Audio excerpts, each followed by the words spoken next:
Hi, I'm David Traversi, and this is part of our series called How to Grow Your Business. We're talking about your people, and this episode deals with hiring slow, leading better, and firing faster. Let's talk about hiring slow first. Hiring effectively is very difficult.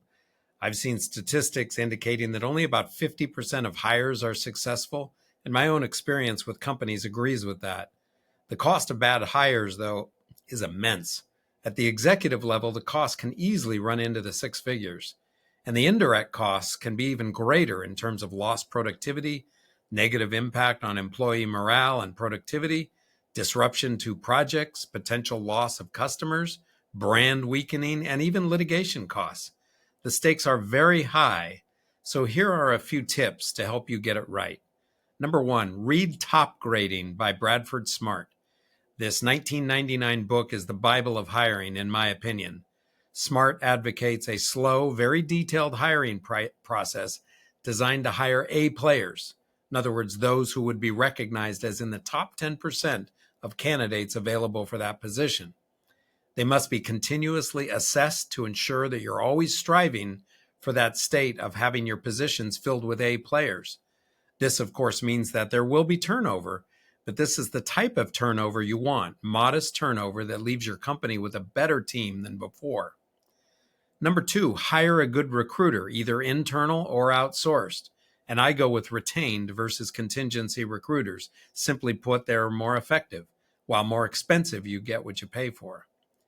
Number three, demand a large sample of candidates. Don't let the first good person you interview drive your process. Number four, interview, and interview. Expose the candidate to as many people internally as you can and insist on detailed feedback. Number five, be rigorous on candidates.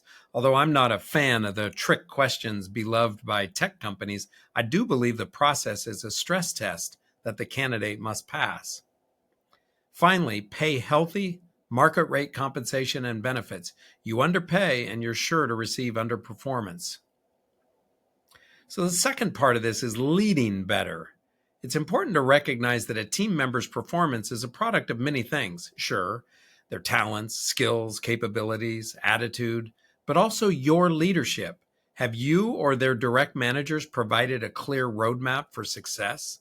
Have you equipped them with the necessary tools?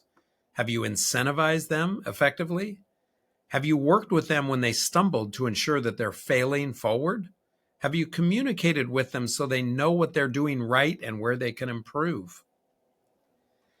Finally, if it comes to this, fire fast. I'm a huge fan of working to rehabilitate where a team member's performance has fallen off, but I believe in clear, crisp, corrective plans so that either the performance improves as soon as possible or the person is let go. I can't tell you the number of times a CEO has told me how unhappy they are with a team member's performance and how they've tried to correct the situation. And then they look at me and I respond with the obvious, well, why are they still here?